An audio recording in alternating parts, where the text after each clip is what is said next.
Hello and welcome to Art Related Noise, the podcast of the Enter Gallery in Brighton. Today I'm with John Marchant from the John Marchant Gallery, which is also in Brighton. Hi John, how are you doing? All right, thanks Stuart. You? Whereabouts are you based in Brighton? I've not actually been to your gallery as yet. I'm just off the Western Road, but it's my gallery's always been in London actually, but now I do more hit and run projects. With the lockdown and so on, it just makes things a bit easier rather than trying to keep the spaces going in difficult times. So we're a bit more, but kind of a bit more hit and run these days. Oh, so like focused exhibitions for a particular period of time? Is that what you mean by hit and run, or?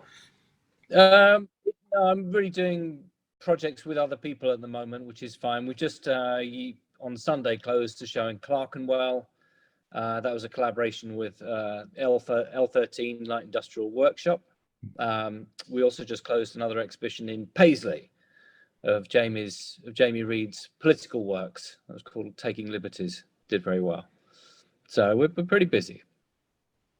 And that's part of the reason why we're speaking today, because actually I think one of these sort of collaborations that you're doing currently is with Enter Gallery, and it's with work from Jamie Reid. And that's right. Particular reason why the release is happening, and that's I think the 45th anniversary of Anarchy in the UK, which of course is the famous Sex Pistols work, which Jamie did the artwork for. So could you tell me about the work that's been released for this at Enter for this?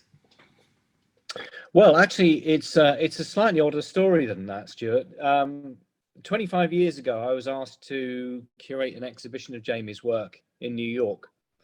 It was a huge survey show, and part of that project was to work on a series of prints under the name Artificial.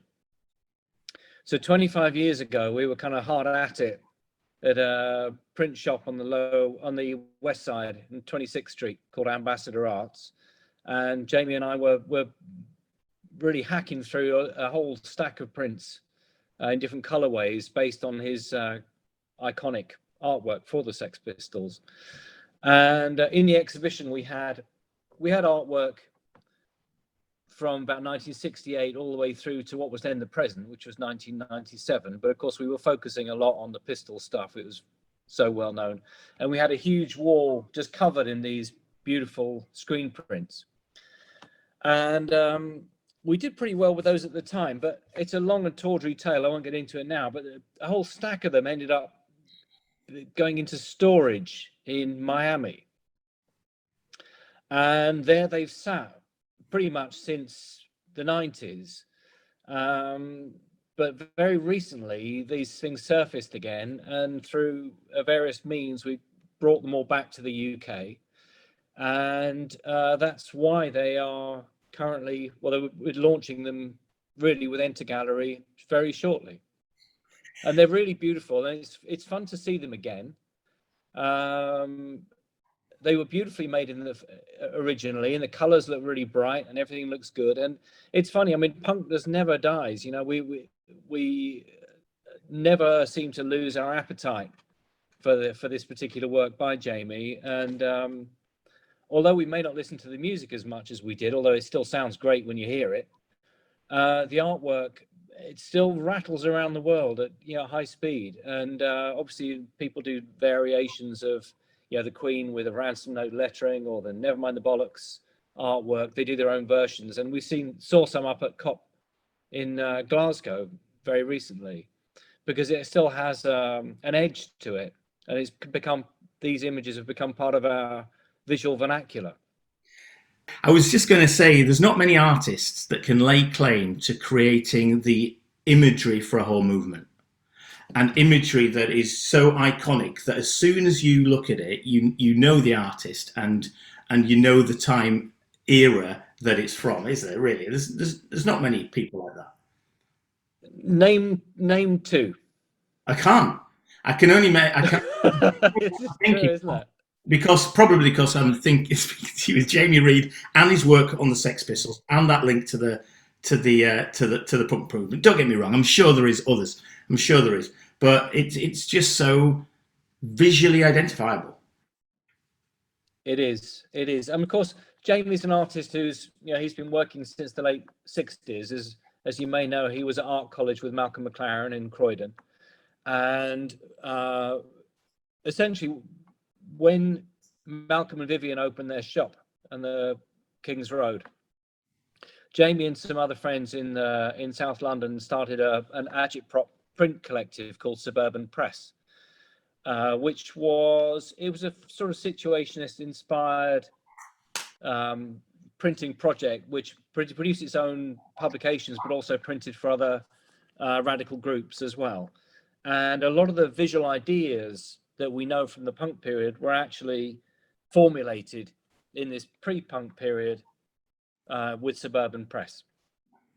Even the buses and so forth, the two famous buses that you use for Pretty Vacant Sleeve, that's actually a direct lift from the Suburban Press piece.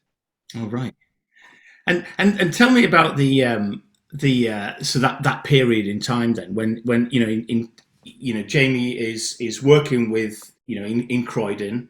How did his work develop then to the point in which we see with the works that in Anarchy in the UK and the work that he did with the Sex Pistols? Well, as I said, it was a kind of there was a very, very short hiatus actually from about in early 1975. Jamie went off to the Isle of Lewis actually with his then girlfriend Sophie Richmond, and they worked on a croft for much of the year actually, which I think they found very difficult after living in Croydon and being involved with a group of people like that. Suddenly they were living in what Jamie described as how did he describe it? Which is a very, very difficult, very tough environment. And I think he was actually secretly very happy when he received a telegram from Malcolm saying, "Listen, come back to London because I've got this band. I think you should work with us." So when he did come back, Malcolm and Jamie had a long-standing relationship already, and really, although there may be two instances where this didn't happen, essentially Malcolm just said to Jamie, just get on with it, do whatever you want. And often the band wouldn't see any artwork until they actually saw the sleeves or the posters or anything like that. And it was just, that was Jamie's job, to do the visuals. It wasn't a kind of group decision. That was his job. Steve played the guitar, Paul played the drums, and Malcolm did what Malcolm did. And that was it. It was everyone had their role, and the visuals was Jamie's role. What led him up to Lewis in the first place then? What was that's quite an interesting part of the history there. Why on earth go to live as a crofter in Lewis? Well, that's a good question. There is a simple answer actually. Suburban Press was part of a group of independent publishers and print collectives, and there was another print collective based in Notting Hill, Grove, who they went up first actually. I think they decided they'd had enough. And John and Carol Abell went up to Lewis, and then they invited Jamie and Sophie to go with them. And I mentioned Sophie specifically as well, because actually from Croydon to Lewis, Sophie then went on to work as Malcolm's PA as well. So she was actually very much involved with all the day-to-day minutiae of trying to keep control of that beast that very quickly became the Pistols that we know. I mean, it's a remarkable time, and like I said, that all then led to the imagery that we see today, and that's now, and the works that we've got in Enter. Obviously, you've given us a little bit of history about them, and when they were first released, they sort of got hidden away for sounds like the best 20 odd years. And that's right. It's getting dark, I think. Yeah. Where were they stuck, by the way? Where were they? Do you know what happened to them? In a garage in Miami. Of course. Remarkable to think that there's all these great prints just stuck. Yeah, I know. It's absolutely mad. It's really crazy. I mean, for the most part, there's a few which are completely knackered, but most of them are in really good condition. So we're having to go through them very carefully and make sure that we're just really offering the really good ones. I don't know what we're going to do with the other ones. I don't know. What are the images of? Can you describe the prints that are going to be released? Yeah. the ones which we're offering through Enter are two of the most prominent, most famous one. One is God Save the Queen image, this version with the safety pin through the lip.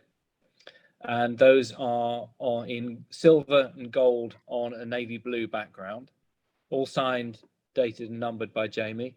And the other is a quite an infamous print, infamous image as well, which derives from the Rock and Roll Swindle by Julian Temple. There's a scene in that where the protagonist, Steve Jones, is in the hotel, and we see this small piece of artwork that says on it, excuse my language, ready? It says "fuck forever" on it, which of course can be taken in two ways, because there's the obvious explicit version, but it also you can flip it and say, don't think about forever, think about now.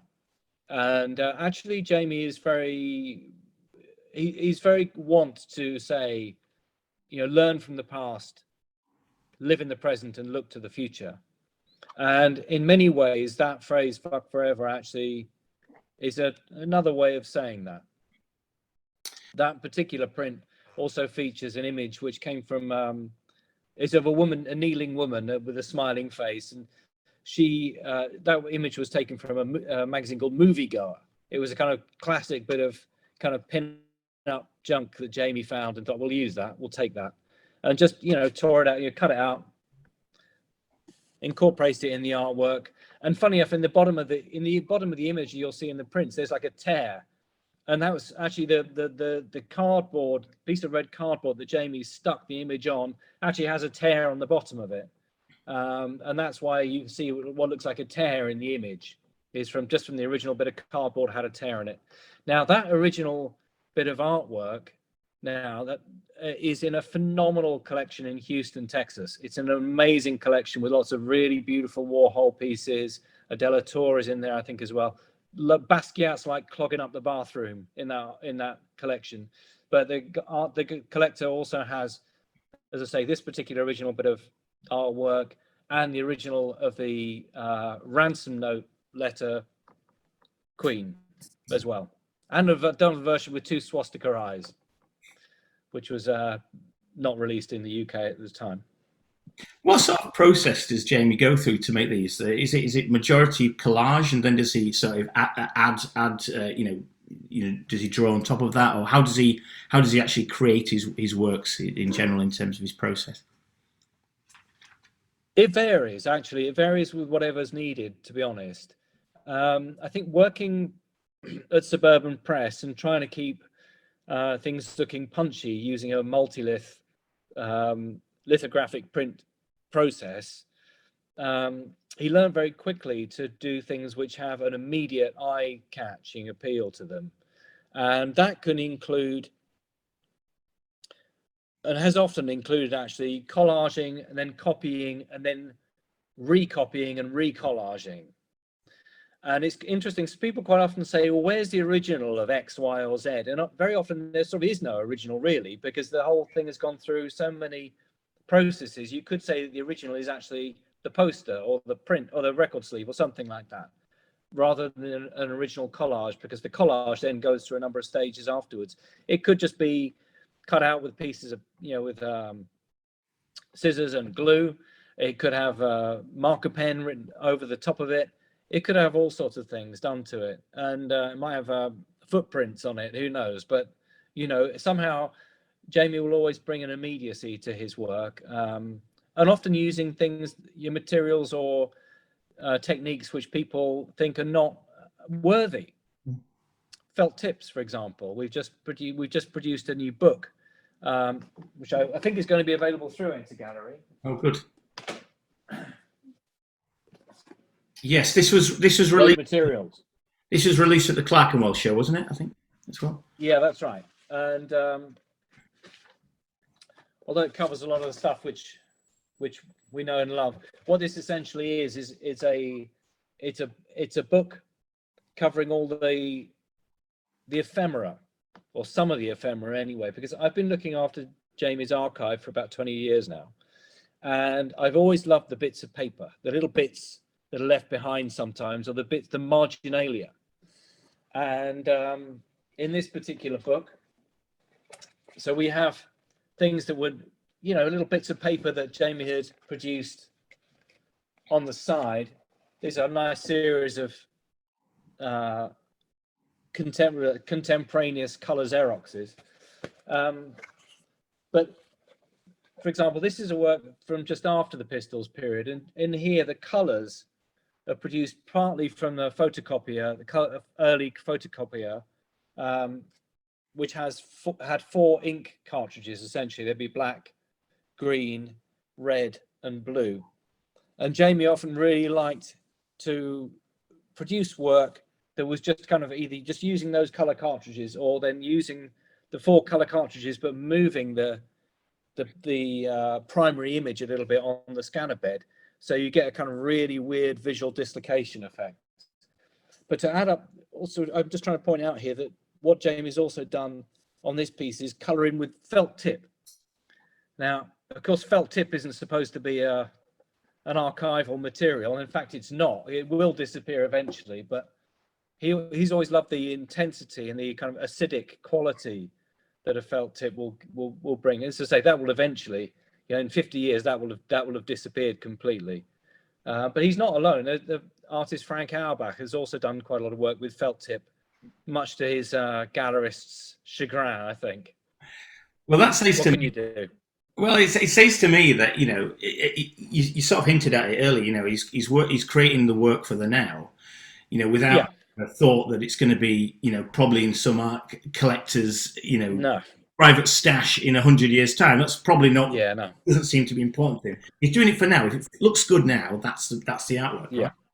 Yeah, that's absolutely right. That's absolutely right. It's about communication now. It's not. He's never been interested really in things that are going to major collectors or anything like that at all. And he's very democratic. I mean, that's just partly why he loves doing prints. And a lot of have been made available through Enter Gallery, because it's a democratic process rather than just doing one piece, which is going to cost you 100 grand. He'd rather a lot of people can buy something and enjoy the thinking behind it. I wanted to ask you about Enter Gallery actually, because Jamie has worked with them for a long time now. I mean, remember talking to Lawrence Alkin a couple of years ago, and he often remembers Jamie. Along with a few other sort of well-known artists at the time, Banksy gets mentioned as well. As being sort of key in terms of the formation of what the sort of early days in terms of what became the Enter Gallery. So can you tell us a bit about the relationship there and how it began and how it's evolved? Well, funnily enough, Lawrence bought a load of these prints back then. Oh. So it's funny, I think, for him as well, seeing them again after all these years is it's a pleasure really to think, crikey, I thought these were gone years and years and years ago, like 20 odd years ago. Yeah. He got some. And we work very close. I mean, I look after Jamie's museum stuff, I curate his archive, etc. But we work very closely with a group, with an entity called L13. And L13 is Steve's publisher, basically. And Steve, L13 is run by a chap called Steve Lowe. And Steve had a gallery in Woburn Walk in London, which is called the Aquarium Gallery. And the relationship started with a show that Steve produced called Pax Britannica, in which there was a collaboration with Banksy as well. Ralph Steadman was in that, various other people, and Jamie produced a piece for that. And I think pretty much since then, Steve has been kind of channeling Jamie's print work to Lawrence and through what was then Art Republic, and now obviously we're continuing that through Enter Gallery as well. So it's a long relationship, and it's good because it gets Jamie's artwork out there. Yeah. Which is what we want. Absolutely right, and you've got a long-standing relationship, one of trust. That's you both work together, and it's it's mutually beneficial. Yeah. You've got a great gallery, and you've got a great artist, and the two can pretty much mix. Yeah. How about yourself? That you mentioned a couple of times that you look after after Jamie's archive. How did you get involved, in that? And when was your first connection with Jamie Reid, and how did that evolve? Oh man. Well, funny enough, it was that exhibition in New York in '97, which is when it started, and we've been. It hasn't been all. There was a period when I was working very much with an American artist called Nan Goldin as well. So working with Nan, I couldn't really do much with Jamie, but as soon as I finished working with Nan, Jamie and I went off on a walking trip around the Welsh marches and reconnected. And it's been fruitful ever since. And that was a long time ago now as well. So yeah, that's just how it started. It was one of those mad things. Funnily enough, I got the job of putting the exhibition together. I went in to see somebody who was running a record company I knew in New York. And I went into his office. He had this huge office on 4th and Broadway, and big desk and the whole thing, record company mogul, etc. And when I went in, he was on the phone. And around the walls, he had some of Jamie's posters. So I was looking at them all, and when he got off the phone, he said to me, "So what do you know about Jamie Reid?" So I told him what I knew, and he went, "I've got a job for you," and that was organising this big retrospective. That's how it started. That's how it began. Yeah. And here we are still now. I was up with Jamie a few days ago in Liverpool, and it's a very fruitful relationship. We talk a number of times every day.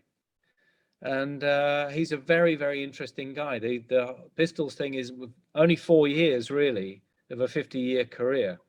So, and you can see more of the rest of that work in this book and various other things we're producing with Jamie. So, keep delving. And it looks like we've come full circle. So, yeah. All right. Yeah, right. Good. Right at the, we're releasing the prints now, which were then, first released 20 odd years when you first met him, and now we're sort of talking about it again, and we're going to see them in the flesh. So, John, I think we'll leave it there. Thanks very much for talking. Great, thanks, Stuart. Thank you very much. Good. Thanks for your time. Nice, thanks very much.